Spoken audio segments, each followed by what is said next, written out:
Why do people line up overnight for a new iPhone even when the last year's phone is working just fine? It's not technology, it's psychology.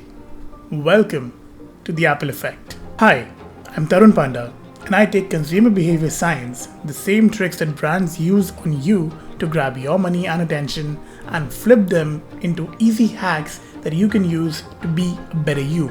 Today, we're breaking down Apple's playbook, the psychology behind why it's the world's most loved brand, and step by step how you can use the exact same playbook to build your own personal brand. First, scarcity and exclusivity.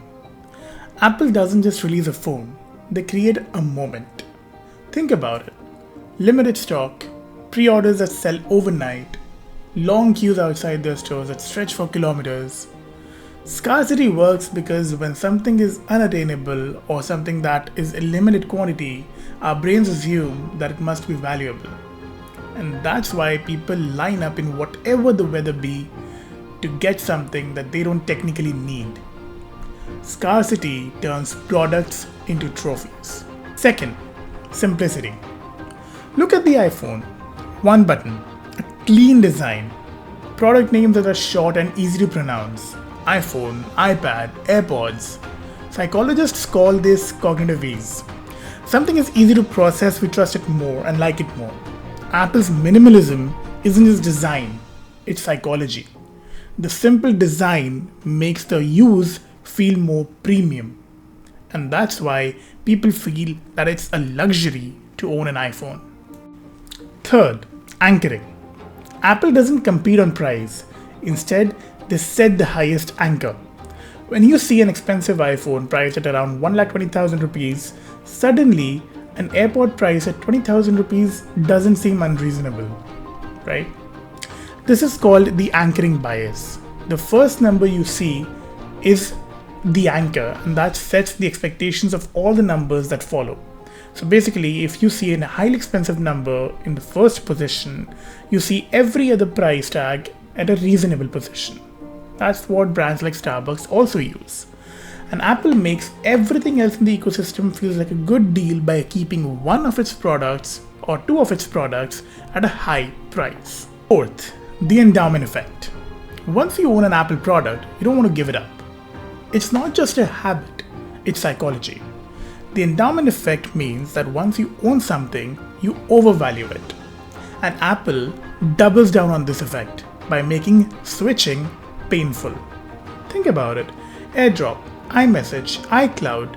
Once you're in the ecosystem, you feel invested, and leaving feels like a loss.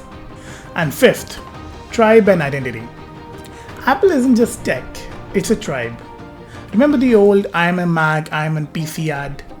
Apple positioned its users as cool, creative, and forward thinking. Owning Apple wasn't just about the specs, it was about who you are. And this is called social proof. Seeing people queue, seeing friends own the iPhone or other Apple products makes you feel like you're not part of the club. So basically, Apple isn't selling products, they're selling belonging, the sense of belonging. So that's Apple's playbook. But here's the best part. You can take each of these factors to brand yourself. And now take a look at each of these factors and how we can flip it into something practical for your studies, career, or business. Don't make yourself too available. That's how you're going to use scarcity.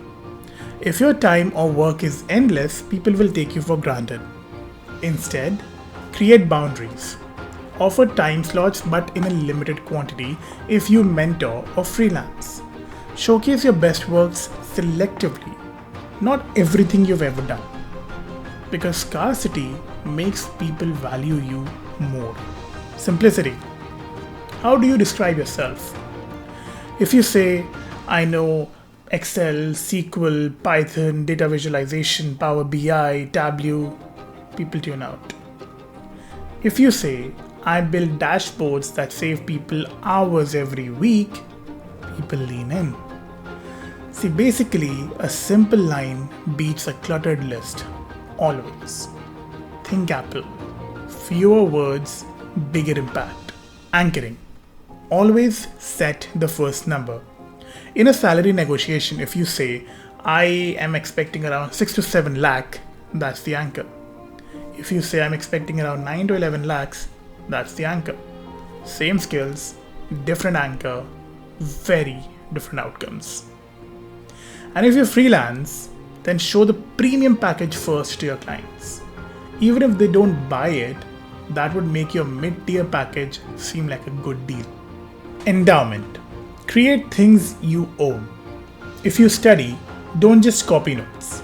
Write your own summaries, create your own flashcards. You will value them more, and so that you learn better. In your career, build your own portfolio. Even if a simple Google Drive. When it's yours, you'll naturally sell it better, and others will value it more. Tribe. People don't just buy skills, they buy connection. Share small wins on LinkedIn, collect testimonials, support others publicly. The more you create a sense of belonging, the more people would want to associate themselves with you. Build a tribe, not a resume.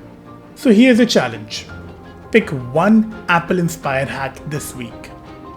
Scarcity. Set boundaries on your time. Simplicity.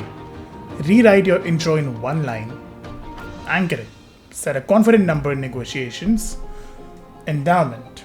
Build something that you own. Or tribe. Share a small win to create belonging. Which one will you pick first? Tell me in the comments. If you liked this breakdown, subscribe for more consumer behavior hacks every week. And if you like the written version of it with examples and tools that you can use, join my newsletter Habit Hacking with Tarun. Link is in the description. Remember, small shifts, big growth. Be a better you.